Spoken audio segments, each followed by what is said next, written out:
Okay, so you know how tough the job market is these days, right? Yeah. It's like every little thing can make a huge difference in getting noticed. You know what I mean? Oh, totally. Imagine like a giant stack of resumes on some hiring manager's desk, right? Oh, yeah. I've been there. How does yours stand out? That's the question, isn't it? Exactly. And that's what we're diving into today. We're going to be talking about cover letters. Ooh, the cover letter. Yeah, those things.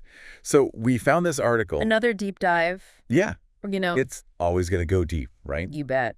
So this one's called Cover Letter for a Resume, Why It's Essential and How to Write One. Oh, so like straight to the point. Yeah, well, I gotta admit the title sounds a little bit, Clickbaity. exactly. Yeah. Like they're promising the moon and the stars. Yeah, but hey, maybe there's some good stuff in there. That's what we're here to find out, right? So the big question is Is the cover letter dead? it really essential in like 2024? Or is it just like some old dinosaur? We're gonna find out. And most importantly, what's in it for you, the listener? Yeah, let's dive in. All right, so jump right in. What did this article have to say about cover letters? Are they worth the effort or what? Well, it's interesting. You know, a lot of people think cover letters are like a thing of the past, Yeah, just a formality. Exactly. But this article actually makes a pretty good argument for why they're still relevant. Okay, I'm intrigued. They're saying it's not just about like repeating your resume. Yeah, just copy and paste it. No. It's about telling your story. A story. So like a novel. Kinda. Think of it more like a movie trailer. Oh, I like that. You're giving them a glimpse of what you're all about. Getting them excited to see the whole film. And the film being Your resume, of course. a full picture. Makes sense. So it's like setting the stage. Exactly. Yeah. You're giving them context, showcasing your personality. And that all-important culture fit? Ah, yes, the mysterious culture fit. It's a term you hear all the time, but like, what does it even mean? Right. It can be so vague. How do you show that in a cover letter without sounding like you're trying too hard? Hmm. Yeah, you don't want to be fake. Like a chameleon changing colors for every job. Exactly. The article talks about that too. They say it's not about pretending to be someone you're not. So what is it about? It's about finding those genuine connections, between your experiences and the company's values. So like showing that you actually get what they're all about. Yeah, and that you genuinely believe in their mission. That makes sense. It's like a conversation starter. Exactly. You're highlighting the things that resonate with them. And hopefully sparking their interest to learn more. You got it. So it's less about blending in and more about standing out. For the right reasons. Right, the right reasons. That makes sense. Now, what about those tricky career gaps? Yes, the gaps. Those can be scary on a resume. They can be a little intimidating. It's like a giant red flag waving in the wind. But the article says that's where a cover letter can really shine. How so? You can use it to reframe those gaps, turn them into something positive. Okay, now I'm really interested. So let's say you took like a year off to travel the world. The dream. Or learn to brew kombucha. Oh, that's a good one. How do you spin that into a positive? Well, the article gives some great examples. Instead of hiding the gap, you can use it to highlight transferable skills. So like what? From traveling? Well, traveling shows adaptability. Yeah. Being able to handle different situations. Exactly, and cultural awareness. Well, yeah, being open to new experiences. And if you plan the trip yourself, What's that? project management skills. Ooh, I see. And the kombucha brewing. That's entrepreneurial spirit right there. So it's all about connecting the dots. Showing how those experiences, even if they seem unrelated, can actually be valuable in the workplace. That's a great way to look at it. Now, there's one thing I struggle with. What's that? My resume is basically just a list of achievements. Yeah, Yeah. I get it. It's all factual, but maybe a little dry. Exactly. Just bullet points. Well, the article says that's where the cover letter comes in again. Tell me more. You can use it to go deeper into those achievements, explain the how. Yeah, instead of just saying increase sales by 20%, Which I've totally done. you can talk about the strategies you used, the challenges you overcame. So it's like turning those flat bullet points into a 3D movie. Oh, I like that. You're Yeah. drawing them into the story, making them feel the impact. That's so much more engaging. Right, and you're showing them how you think, how you solve problems. And your leadership skills. It's all there in the detail. Makes sense. Yeah. So we've established that a cover letter is more than just a formality It's a chance to make a first impression to tell your story. and to showcase your skills in a way that a resume can't. Yeah, the big question is, How do you actually write a killer cover letter? in 2024, no less. That's the million-dollar question. And that's what we'll be tackling next time. All right, cliffhanger alert. Stay tuned for part 2 where we break down the anatomy of a winning cover letter. You won't want to miss it. Welcome back to the deep dive. Back for more cover letter action. That's right. We're getting into the nitty-gritty. And how-tos. Exactly. But before we do that, Oh, there's more. yeah, I think it's important to remember why we're doing this. The why behind the how. You got it.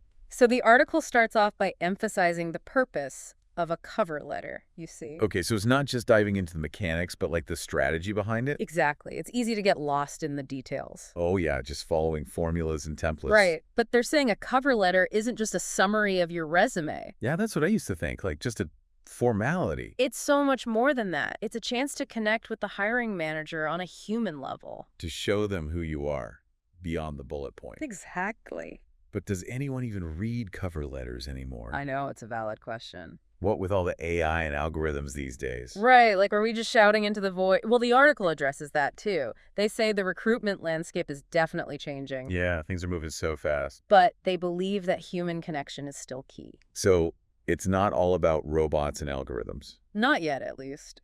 Ultimately, the decision comes down to a person. A person with feelings and opinions. Exactly. And a well-crafted cover letter can make all the difference.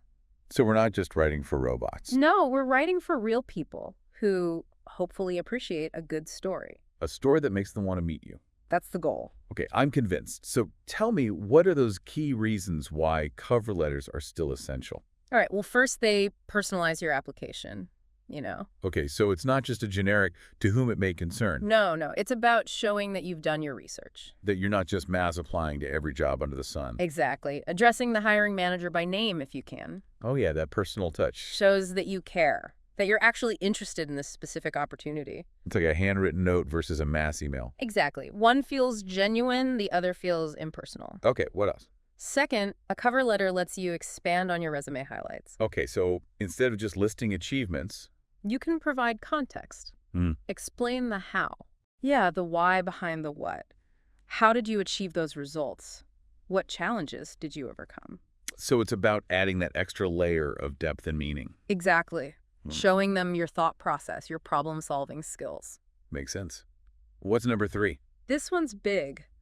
Addressing those career gaps or transitions. Oh yeah, the dreaded gaps. But instead of letting them be red flags, Which they totally can be. you can use the cover letter to reframe them. So turn those lemons into lemonade. Exactly. Explain the reasons behind them and highlight what you learned. So it's about taking ownership of your story. And showing that you're not afraid of new challenges. Okay, I like that. What's next? Number 4, demonstrating your fit for the role. Ah yes, the infamous culture fit. Exactly, by tailoring your cover letter to the job posting. So like actually reading it carefully. More than just skimming, you show them that you understand their needs. And how your skills match up. It's like custom tailoring a suit. Versus wearing something off the rack. Perfect analogy. And finally, reason number 5. Showcasing your communication skills. Oh yeah, that's crucial. Especially in a world of emojis and short texts. You mean people actually have to write complete sentences? Imagine that a well-written cover letter shows that you can communicate clearly and professionally. So it's kind of a test. In a way, yes. If your cover letter is full of typos and errors, Not a good luck. not at all. But a polished cover letter shows attention to detail. And that you take pride in your work. Exactly. Okay, so we've covered the whys. Now let's get into the hows. Let's break it down. The article gives a step-by-step guide. Awesome. Where do we start? The introduction, of course. That's your first impression. Gotta make it count. They recommend addressing the hiring manager directly if possible. Okay, so no more to whom it may concern. And start with a statement that shows genuine enthusiasm. But how do you do that without sounding cheesy? It's about finding that balance. Professional, but also passionate. Right. They give a good example. Dear hiring manager's name, I am writing to express my keen interest in the job title position at company name. Okay, concise and to the point. With my proven track record in Relevant Skill 1 and Relevant Skill 2, I believe I can make a significant contribution to your team. So you're highlighting your relevant skills right away. And showing that you understand the role. I like it. What's next? Tailoring the content to the job posting. Ah, yes, the art of the keyword ninja. You've heard of that. Oh, yeah. I've spent hours dissecting job descriptions. It's a necessary evil sometimes. But doesn't it feel a little manipulative? The article talks about that. They say it's not about tricking the system. So not just stuffing your cover letter with buzzwords. No, it's about showing genuine alignment. So using keywords strategically but authentically. Exactly. You want to demonstrate how your skills and experience match their needs. Got it. What's next? Expanding on your key achievements. So going beyond the resume bullet points. Right. Providing context, Yeah. explaining the how behind the what. So instead of just saying increase sales by 20%, You talk about the strategies you used, the challenges you faced. it's about telling a story. Exactly. Making those achievements come to life. Give me an example. Sure, instead of saying managed a team of 10 employees, you could say led a team of 10 marketing professionals, fostering a collaborative and results-driven environment that led to a 15% increase in lead generation within 6 months. Ooh, that's much better. Right, it paints a picture. And shows the impact you made. Exactly. Okay, what's next? Addressing potential concerns. Oh, the elephant in the room. We all have them. Those gaps or transitions that we'd rather not talk about. But the article says it's better to be transparent. Right. Trying to hide things can backfire. So you should actually bring them up. Frame them in a positive light. Explain what you learned. So it's about owning your story, acknowledging the bumps in the road. Exactly. And showing how you've grown from those experiences. But how do you do that without sounding defensive? That's where storytelling comes in. Find the right angle. Highlight the transferable skills. So like if you had a gap due to personal reasons. You could say something like, during this time, I focused on personal growth and development, honing my Skill 1 and Skill 2 skills through relevant activity. I'm now eager to bring this renewed energy and focus to a challenging new role. Okay, so it's about finding the silver lining. Exactly. All right, last step. Closing with confidence. So no more generic thank you for your time. No, you want to leave a lasting impression. How do I do that? Be concise, professional, and memorable. They give an example. Thank you for considering my application. I'm eager to discuss how my skills and experiences can contribute to company name success. I'm available for an interview at your earliest convenience. Okay, straightforward and confident. And it leaves the door open for further conversation. Perfect. Now remember, this is just one example. The best closing will depend on the specific role. So tailor it to the company and the situation. Exactly. We've covered a lot today. The whys, the how's, the what's of a winning cover letter. But there's still more. Oh, there's more. In the next segment, we'll explore some additional resources and strategies. Ooh, can't wait. Stay tuned for part 3, folks. All right, welcome back to the show, you guys. We're back. Back for the grand finale of our cover letter extravaganza. The climax. I gotta say, I'm feeling way more confident about my job hunting game now. That's great to hear. Yeah, it's amazing how, like, a little shift in perspective can make such a big difference. Absolutely. We've gone beyond the basics, you know? Deeper into the strategy, the psychology. Storytelling. Exactly.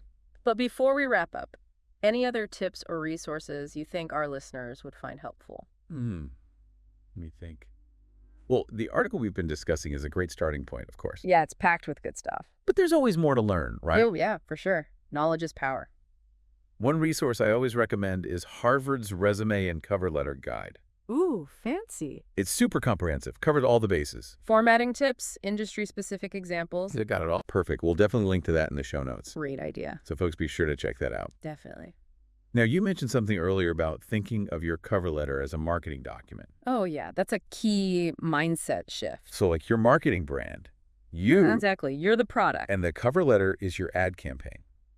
I love that analogy. So you need a strong headline, That's your opening paragraph. a clear value proposition, Highlighting your skills and accomplishments. and a call to action. Your closing statement expressing interest and availability. It all makes sense now. And don't be afraid to get creative. Oh yeah, think outside the box. There's no one-size-fits-all formula. So experiment. Find what works for you. Exactly what works in one industry might not work in another. So find your voice, your style. Showcase your personality. Yeah. Make a connection. That's what it's all about. Remember, the goal is not to be perfect. Yeah, no one's perfect. It's about being genuine, showing your passion. And your eagerness to contribute. To tell a story that makes them want to meet you. That's the dream. So as we wrap up this deep dive into the world of cover letters, I want to leave our listeners with one final thought. Okay, I'm listening. What does your ideal first impression look and sound like? That's a good question. What story do you want to tell? What message do you want to convey? Use the insights we've discussed today, the resources we've shared, And most importantly, your own creativity. to craft a cover letter that truly represents you. That shows them who you are and what you bring to the table. Remember, you have unique skills and experiences that make you valuable. Don't be afraid to showcase them Tell your story.